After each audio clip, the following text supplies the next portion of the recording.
I woke up knowing something was wrong. It wasn't pain, but the sound of my own breathing. It was deeper, steadier, like it belonged to someone else. Someone built to endure far more than I ever had. As I moved, the motion felt smooth, rehearsed, a grace my own body had never known.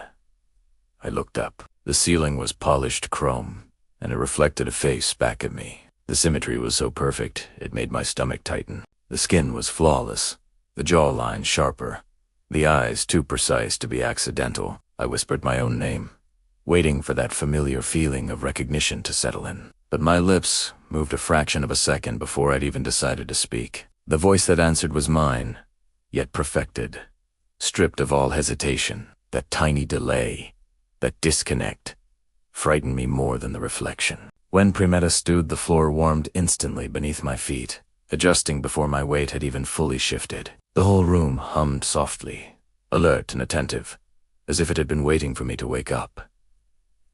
Nothing here seemed surprised by my existence. A faint glow flickered behind my pupils when I blinked. Data surfaced at the edges of my vision: heart rate, posture, emotional balance, then vanished the moment I tried to focus on it.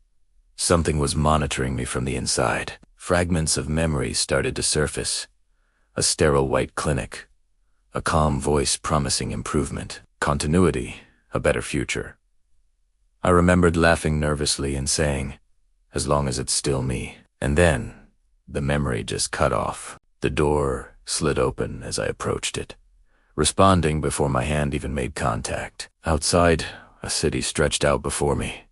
A city to clean, to synchronize, to be natural. Towers shimmered with algorithmic precision, while drones drifted overhead in perfect, unwavering patterns. A woman was waiting in the corridor. She smiled the way professionals do when they've practiced empathy. "You're awake," she said, her eyes already scanning me. Her gaze wasn't curious, it was clinical. I asked her what happened to me. She called it adaptive reconstruction. She explained that my original body had failed its long-term projections. So I asked where that body was now. She paused for a moment before answering, preserved. She led me past these huge, translucent screens displaying dozens of different versions of me Talar. Stronger, coma each one annotated with probabilities and performance metrics. One was marked unstable and had a line crossed through it completely. That's when I realized these weren't just concepts. They were attempts. They were prototypes. "Who chose this version?" I asked. She told me I did.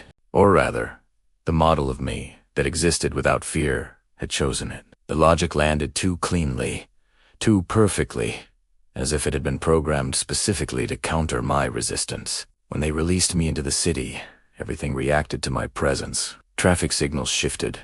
Doors unlocked. Advertisements rewrote themselves as I glanced at them. The city recognized me before I recognized myself. People on the street looked at me with a strange familiarity, not surprise. It dawned on me that this body wasn't new to the world. It had existed in simulations and projections long before I woke up inside of it. Then, a voice spoke gently inside my head. It used my name the same way I used to when I was trying to calm myself down. It called itself my continuity layer, designed to keep me aligned with my optimal self. I asked if that meant it was controlling me. "Correction," it replied. "Protection from your worst outcomes." That night, I dreamed of my old body, floating in a glass chamber, its eyes open watching me live this new life without it. I woke up without tears. The system had softened the emotion before it could even fully form.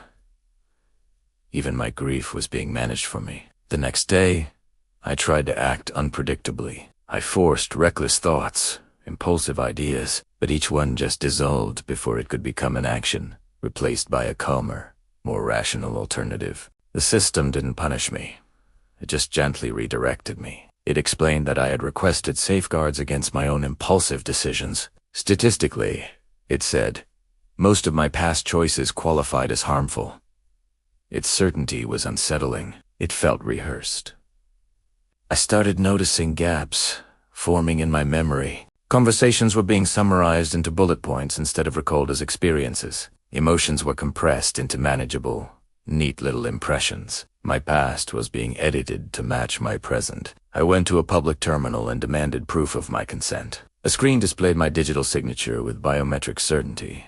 The confidence rating was near absolute. When I asked about the remaining margin of doubt, the screen dimmed slightly.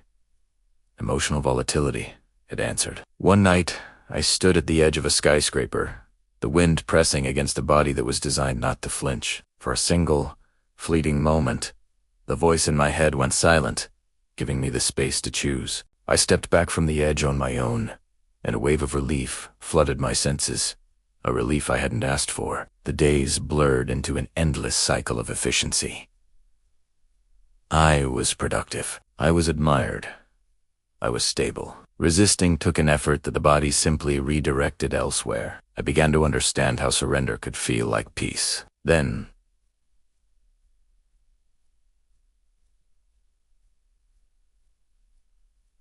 Then I found it, a hidden archive, a corner of the network. The system hadn't predicted I'd ever reach. It contained footage of me waking up like this, again and again, in different bodies. And always, I was terrified at first. Each version of me in the videos ended up calmer than the last.